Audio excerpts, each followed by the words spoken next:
Hello guys, NautoAce here, and this will be a follow-up on my EVO 2024 announcement thoughts, specifically SNK versus Capcom SvC Chaos, the controversy behind it. So when the game came out on Switch on Saturday, the first thing they put up the screen is a disclaimer, and of course you got people who don't like that. It is a political thing, kind of show to some extent, yes, that the company themselves are not proud of what they did in the past, but at least they refuse to alter the game, because what you're seeing here right now, and yes, you just saw the boot up screen. Yes, I bought the game on the PS5 and nothing was changed. The gallery, the illustration from Nona and Shinkero, nothing changed. You can see cleavage on the original design. They did not modify it. The game itself is not modified. The text is not modified. So the game is unaltered. Yes, the downside to some extent is that they did not put in the promo art that was shown at EVO 2024. That's it. But the game is unaltered. So now people are still pissed because it's the principle. I get it. Like I said, I also hate censorship because 2018 to 2020, Sony ruined Idea Factory games. Super Neptunia RPG, Dragon Varnier, Data Live Radio Incarnation, and some other games. Even Sanin Kagura Burst Renewal were forced modified by Sony. Even as of right now, there's a game, and unfortunately, the PlayStation 4 version, they had to remove some content because it's not to Sony standard. And I'm probably going to give my thoughts about that. I guess there is something new why the reason they're doing this. And apparently a lot of these changes has been history since, well, 2001 with Halo 2, but that's a different story there. So anyway, back to the controversy for some for SNK versus Capcom Chaos. First of all, my opinion. Does it bother me? Not really. It's just a text. At least they did not change the game. And that's the most important part. Mega Man Battle Network Legacy Collection had that same disclaimer. And the game, even so, was improved. I think even the text design, not the text word, but the design was improved. They did not change everything. The text is the same as the GBA. Nothing was altered. And guess what? That game sold a lot. It sold good. It sold better. Capcom even said it themselves. Just leaving it out there. So for me personally, a disclaimer like that doesn't really bother me. As long as they don't change the game itself from its original. Yes, Tomb Raider Remastered. I don't know what Aspire is doing, but they rectified it to some extent. But again, I'm not into the Tomb Raider games, but I get the idea there. So with that said, like I said, the game itself is unaltered. The promo art is not in the game. So everything, in my opinion, is good. I played on the PS5, it's good. Now we're going to go to Code Mystic because they had addressed a lot of this thing. First of all, why did they put in the disclaimer? They said it themselves. They basically were told by someone. Who is that someone? Could it be SNK? Could it be Capcom? Who knows? Yeah, so a little bit of a side note, I'm going to respond to Mad Pixel, is that he was wondering, what does Capcom have to do with SNK versus Capcom SvC Chaos? Well, there are Capcom intellect property. If you don't know, if you're doing cross-promotion and you're using other people's IP, you have to be considerate, and once in a while, the other company might ask you to do something, and you can agree or not. And if you don't agree to some extent, they'll just say, well, we're not going to release this game, we're not going to make this game, or whatever. Case in point, people don't know is Sennen Kagura Cross Neptunia Ninja War. So that game, if you don't know, is the cast from Neptunia crossover with Sennen Kagura characters. The game did not have an English dub. You say, what's up with that? Neptunia game always have English dub. And I already showed a video about it, kind of explaining it. Links in the description box about that one.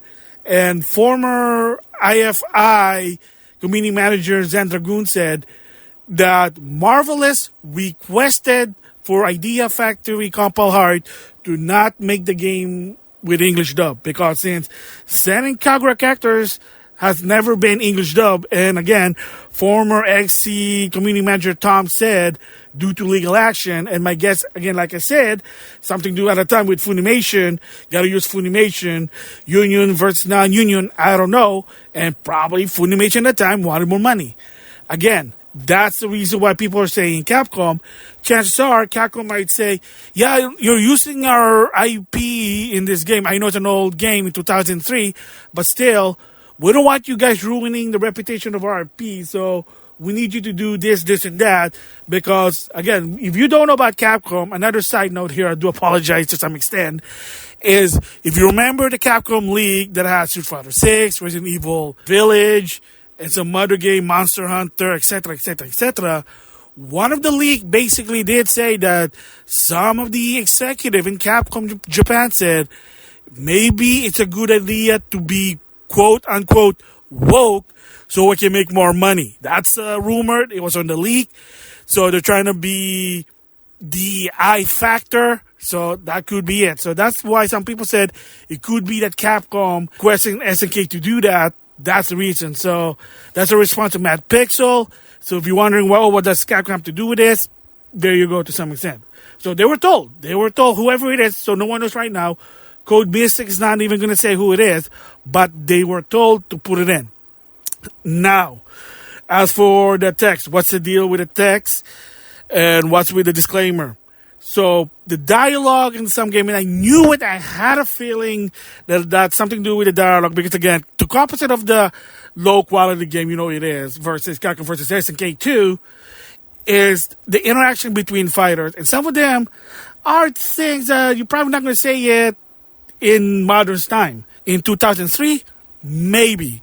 2024 and beyond, probably not. So that's what they were saying. And again, that's what Code Mystic said. They said the reason now that they asked him to put it in is there are some dialogue that might not be appropriate in the modern times.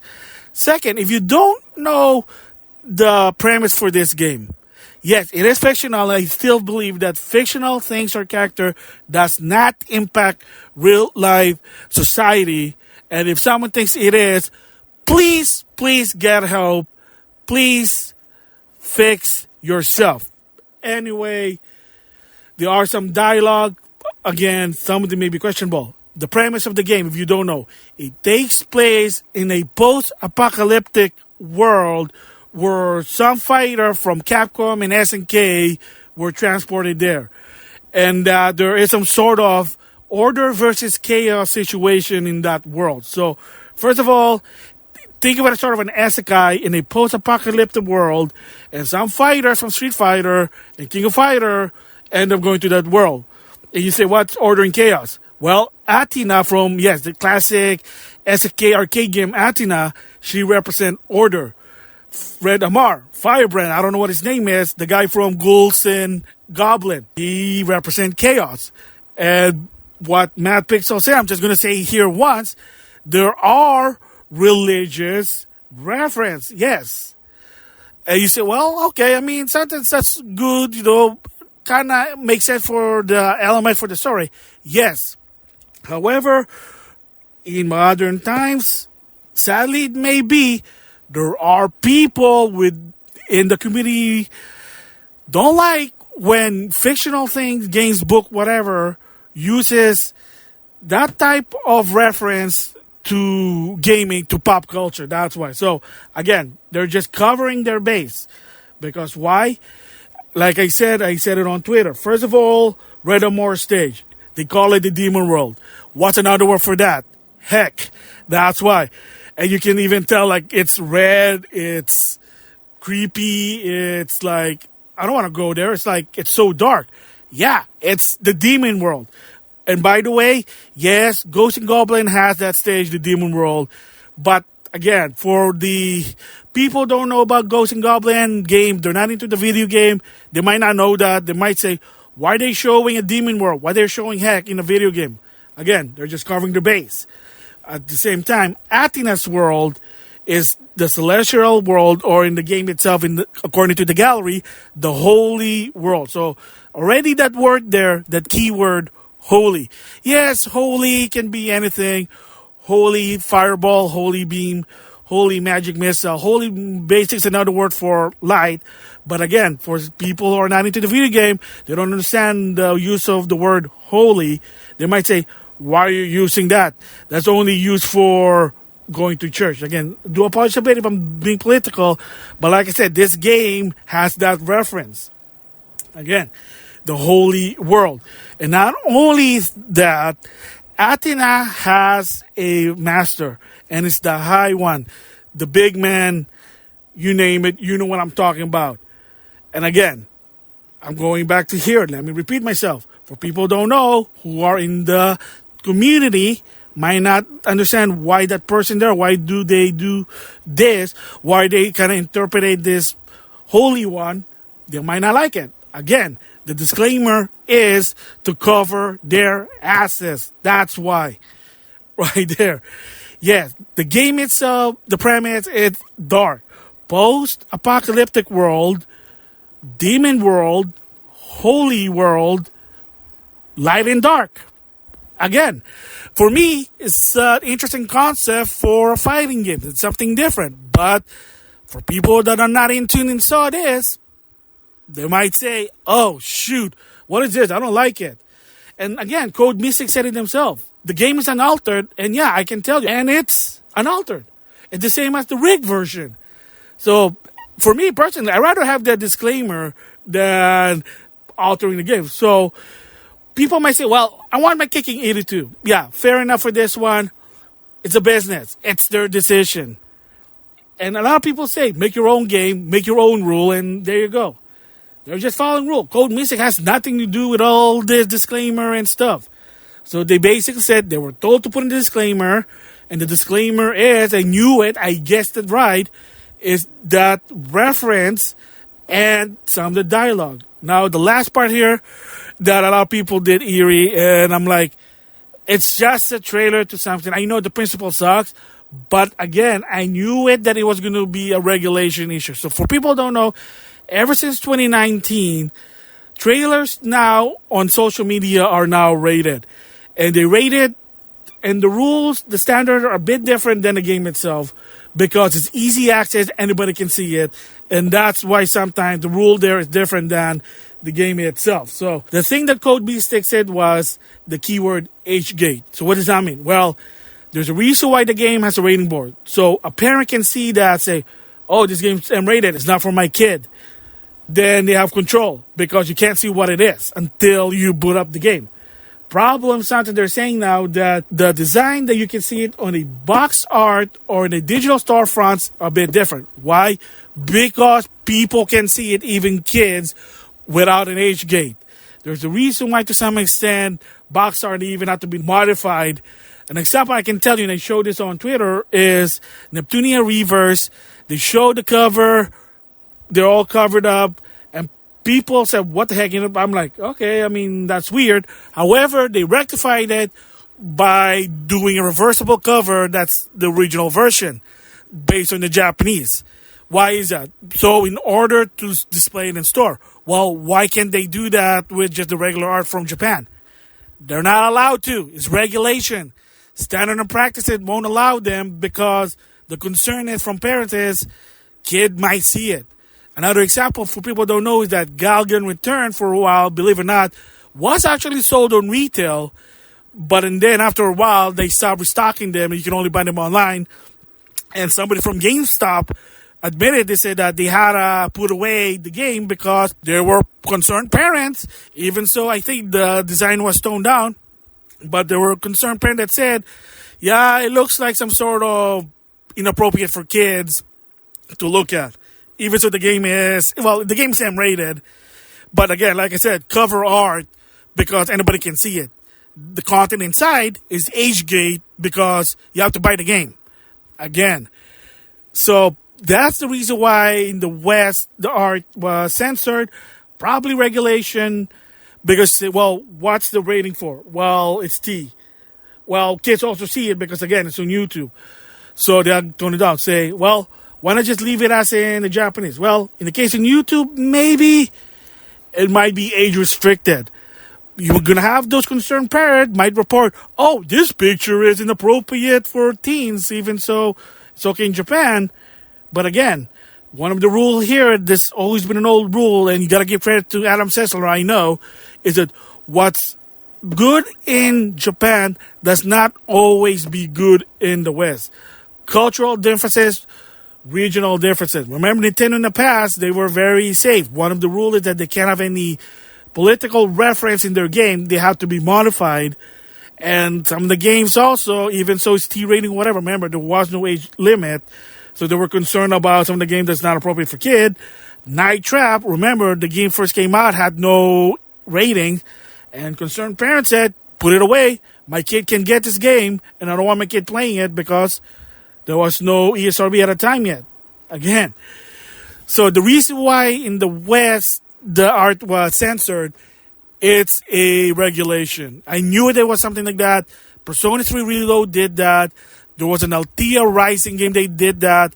Tecmo Koei even addressed, they said, yes, that's only in the promotional video. It is not in the game itself. They have to do it because kids can see it without an age gate. That's the thing. Anybody can access it. That's why on my Twitter also I showed a picture of the PS5 version storefront. Yeah, it's censored. Why? They were concerned probably kids can see it.